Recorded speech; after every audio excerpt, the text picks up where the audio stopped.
Hello guys, welcome to my YouTube channel. आज मैं बताने वाला हूँ गौतम बुद्ध की कहानी। चिंता में खुद को बर्बाद मत करो। ये बात उन दिनों की है जब बुद्ध वन में अपना समय व्यतीत कर रहे थे। इस समय तक बुद्ध की प्रसिद्धि दूर दूर तक फैल चुकी थी। बहुत दूर दूर से लोग अपनी चिंताओं और परेशानियों का समाधान खोजने के लिए उनके पास आते थे। ऐसे ही एक दिन जब बुद्ध वन में अपने शिष्यों को प्रवचन दे रहे थे तो एक अधेड़ उम्र का व्यक्ति अपने पुत्र को अपने साथ लिए बुद्ध की तरफ चल रहा था। जब यह प्रवचन स्थल के पास पहुंच गया तो बुद्ध ने उन पर एक नज़र डाली और इशारे से बैठने के लिए कहा। जब प्रवचन समाप्त हो गया और सभी लोग वहां से चल गए तो बुद्ध ने उस व्यक्ति को अपने पास बुलाया और बैठने के लिए कहा। वहां चारों तरफ हरियाली छाई हुई थी। मौसम बहुत सुहाना था और तरह तरह की पक्षियों की आवाजें गूंज रही थी।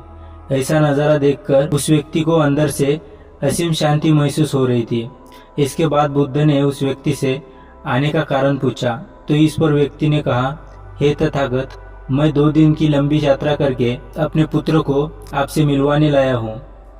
ये मेरा इकलौता पुत्र है और ये हर समय थका थका रहता है। ऐसा लगता है जैसे इसके अंदर कोई जान ही नहीं है, कोई प्राण ही नहीं है। इसका स्वभाव भी काफी चिड़चिड़ा हो गया है। अगर हम इससे कुछ कहते हैं तो यह हमारी छोटी छोटी बातों पर गुस्सा हो जाता है। इसके देखने की क्षमता भी उम्र से पहले ही कमजोर हो गई है और इसके बाल भी सफेद पड़ने लगे हैं। इतनी कम उम्र में इतनी बड़ी उम्र का लगने लगा। मुझे तो कुछ समझ में नहीं आ रहा है कि इसके साथ क्या हो रहा है। मैं अपने पुत्र के स्वास्थ्य को लेकर बहुत चिंतित हूँ। जब मैं अपने पुत्र को वैद्य जी के पास लेकर गया तो उन्होंने कुछ औषधि दी और कहा, अपने पुत्र को तनाव कम लेने के लिए कहो।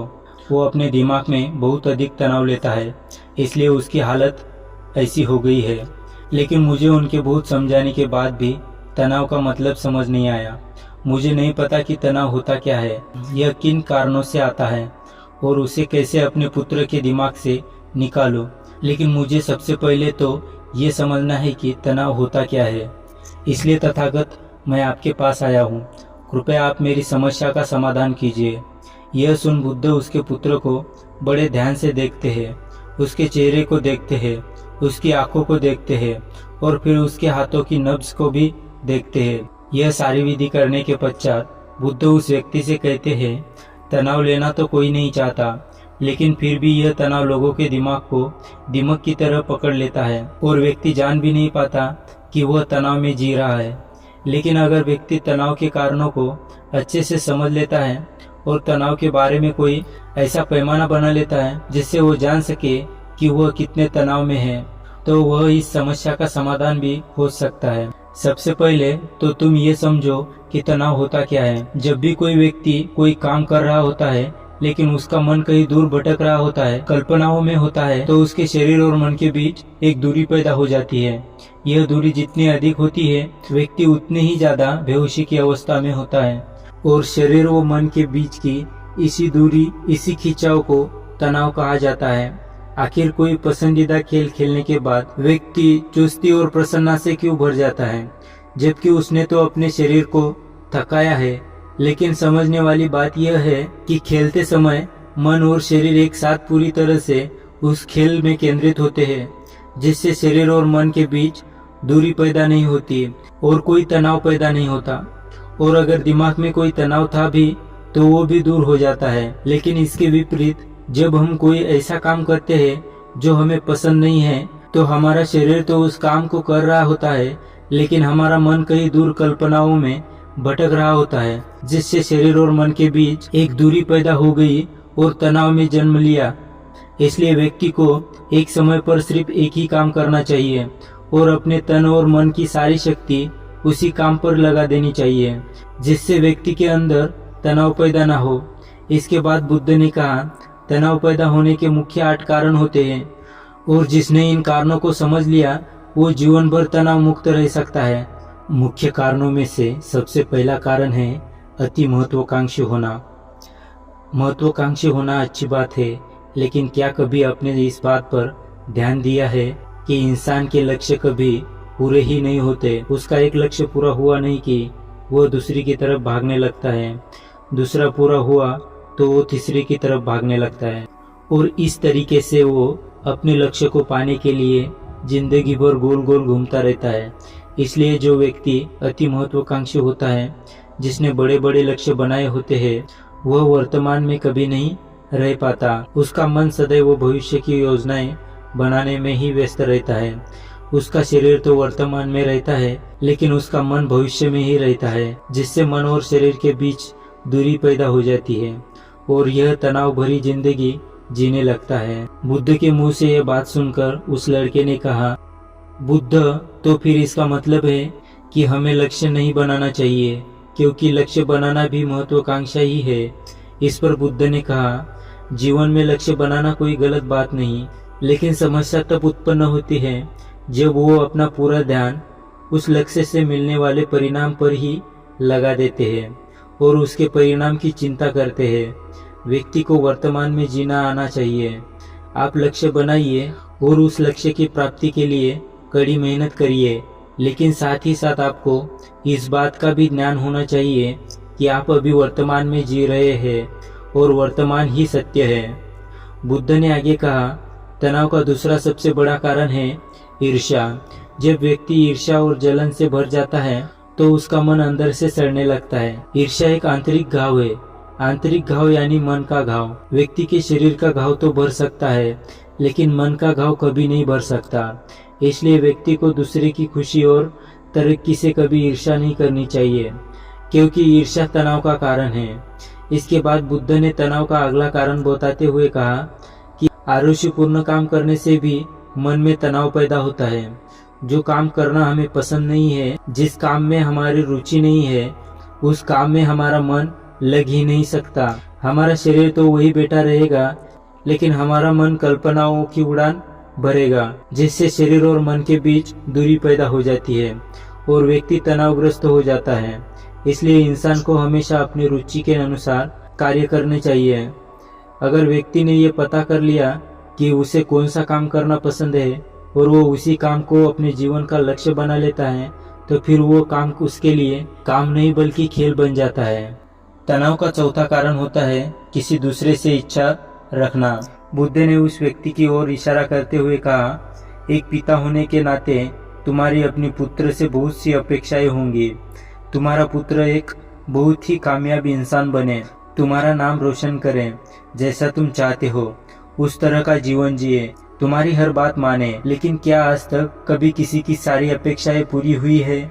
जब भी कोई व्यक्ति किसी दूसरे से कोई अपेक्षा रखने लगता है तो वो अनजाने में अपने लिए तनाव पैदा कर लेता है। जरा सोचो कि अगर तुम्हारा बेटा तुम्हारे अनुसार काम नहीं कर रहा है और नहीं बन पा रहा है जो तुम उसे बनाना चाहते हो, तो निश्चित रूप से तुम्हारे दिमाग को तनाव पकड़ लेगा। तुम तनाव से भरा जीवन जीना शुरू कर दोगे और इस तनाव के बस में आकर तुम ऐसा व्यवहार करोगे, ऐसी बातें करोगे कि तुम्हारे व अपने पुत्र के साथ संबंध और भी खराब होते चले जाएंगे। इसलिए व्यक्ति को जितना हो सके उतनी कम अपेक्षाएं दूसरों से रखनी चाहिए और अगर पूरी तरह से तनाव मुक्त रहना है तो दूसरे से अपेक्षा ही रखनी नहीं चाहिए। इसके बाद बुद्ध ने कहा कि शारीरिक कष्ट भी इंसान के तनाव का एक कारण होता है। जब व्यक्ति किसी शारीरिक पीड़ा से गुजर रहा होता है तो उसका पूरा ध्यान बस अपने उस शारीरिक दर्द पर ही होता है और वो पूरे दिन बस उसी के बारे में सोचता रहता है, जिससे उसका मन दुख के विचारों से भर जाता है और ऐसी स्थिति में व्यक्ति तनावग्रस्त रहने लगता है। यह सुनकर उस व्यक्ति ने बुद्ध से कहा, हे बुद्ध, शारीरिक दुख तो किसी भी व्यक्ति को हो सकता है, तो फिर क्या हुआ? व्यक्ति जीवन भर तनाव में ही जिएगा? इसका जवाब देते हुए बुद्ध ने कहा कि इंसान को ये बात समझनी चाहिए कि हमारा जीवन दुखों का आधार है। जैसे जैसे हमारा जीवन आगे बढ़ता है, इसमें दुख है, बीमारी आती है और फिर अंत में मृत्यु भी आती है। तो बीमारियां इंसान के जीवन का अभिन्न अंग है, कोई इनसे बच नहीं सकता। बस किसी किसी के जीवन में ये समय से पहले आ जाती है तो किसी किसी के बाद में, लेकिन सबके आती है। जब इंसान का मन इस बात को अच्छे से समझ लेगा तो फिर वो अपनी बीमारी के बारे में सोच सोच कर ज्यादा तनाव नहीं लेगा, क्योंकि यह हमारे जीवन का अभिन्न हिस्सा है और इसके लिए व्यक्ति को शारीरिक रूप से भी अभ्यास करते रहना चाहिए। अपने जीवन में व्यायाम और स्वस्थ जीवन शैली को भी जगह देनी चाहिए। ताकि उसका शरीर लंबे समय तक निरोगी रहकर सही से काम कर सके। तनाव का अगला कारण होता है अपनी योजनाओं को समझने के लिए समय न देना। कुछ लोगों के दिमाग में कोई विचार आया नहीं कि वो बिना सोचे समझे उस पर काम करना शुरू कर देते हैं, और जब उस काम में उन्हें असफलता मिलती है तो वह तनाव से भर जाते हैं, क्योंकि उन्होंने उस काम को शुरू करने से पहले उसके बारे में पूरी जानकारी इकट्ठा नहीं की थी।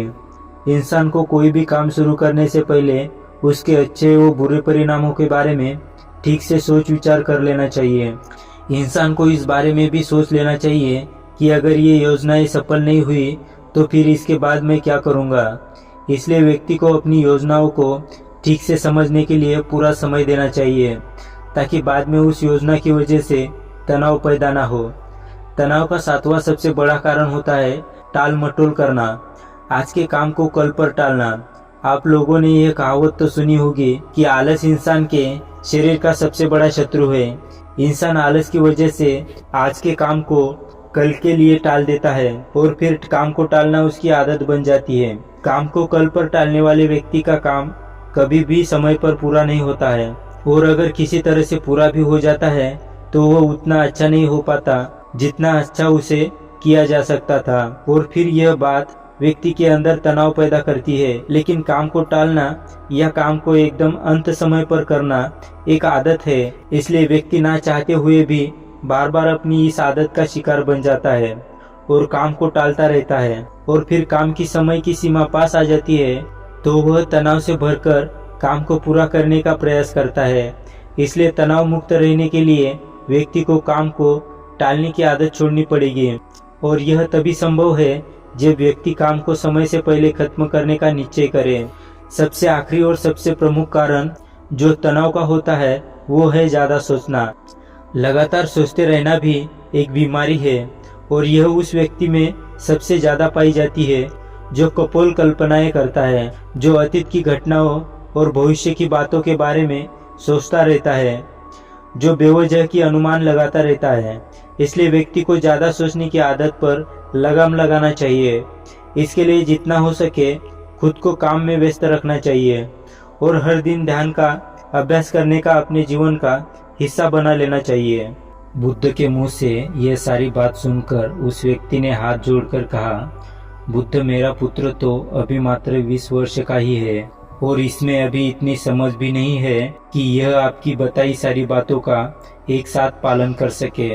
आप कृपया करके तनाव मुक्त रहने का कोई आसान सा तरीका बता दे, जिससे मेरा बेटा उसका अनुसरण भी कर सके और तनाव मुक्त भी रह सके। उस व्यक्ति की यह प्रार्थना सुन बुद्ध ने कुछ सोचते हुए जवाब दिया, अगर तुम इतनी सारी बातों का पालन नहीं कर सकते तो इसके लिए एक बहुत ही आसान विधि है। तुम एक बार में एक काम को करने पर ध्यान लगाओ। जो तुम अभी काम कर रहे हो उस समय पर सिर्फ उसी काम को करो, सिर्फ उस पर ही अपना पूरा ध्यान लगाओ। और अगर तुम्हारा मन इधर उधर भटक जाता है तो जैसे ही तुम्हें याद आए उसे वापस फिर उसी काम में लगा दो। ये सबसे आसान और सच्चा तरीका है तनाव मुक्त रहने का। जब तुम भोजन करो तो उस समय सिर्फ भोजन ही करो, उसके पूरे स्वाद का आनंद लो, उसे अनुभव करो। जब चलो तो अपना पूरा ध्यान सिर्फ चलने पर लगा दो। इससे तुम्हारा मन और तुम्हारा शरीर दोनों एक जगह पर केंद्रित रहेंगे, दोनों के बीच दूरी पैदा नहीं होगी, जो कि तनाव का मुख्य कारण होता है। दोस्तों, आज की युवा पीढ़ी एक ही समय पर 2-2, 3-3 काम करने के लिए आदी हो चुके हैं, जैसे फोन पर बात करते हुए गाड़ी चलाना, खाना खाते हुए टीवी देखना या फोन चलाना, और फिर इनकी शिकायत रहती है कि मैं तनाव में जी रहा हूँ, मेरा मन शांत रहता नहीं है, मैं चिड़चिड़ा सा हो गया हूँ। जब कोई व्यक्ति एक ही समय पर 3-3 काम करेगा तो तनाव पैदा होना तो स्वाभाविक है, क्योंकि दिमाग तो एक समय पर पूरा ध्यान लगाकर सिर्फ एक ही काम कर सकता है। पूर्ण रूप से एक ही समय पर 2 कामों पर ध्यान कभी नहीं लगा सकता। इसलिए जहाँ तक संभव हो सके एक समय पर सिर्फ एक ही काम करने का प्रयास करें, वो भी पूरे ध्यान के साथ। दोस्तों, उम्मीद करता हूँ कि आज के इस वीडियो से आपको कुछ नया सीखने को मिला होगा। वीडियो पसंद आए तो वीडियो को लाइक और चैनल को सब्सक्राइब जरूर कर लेना। धन्यवाद।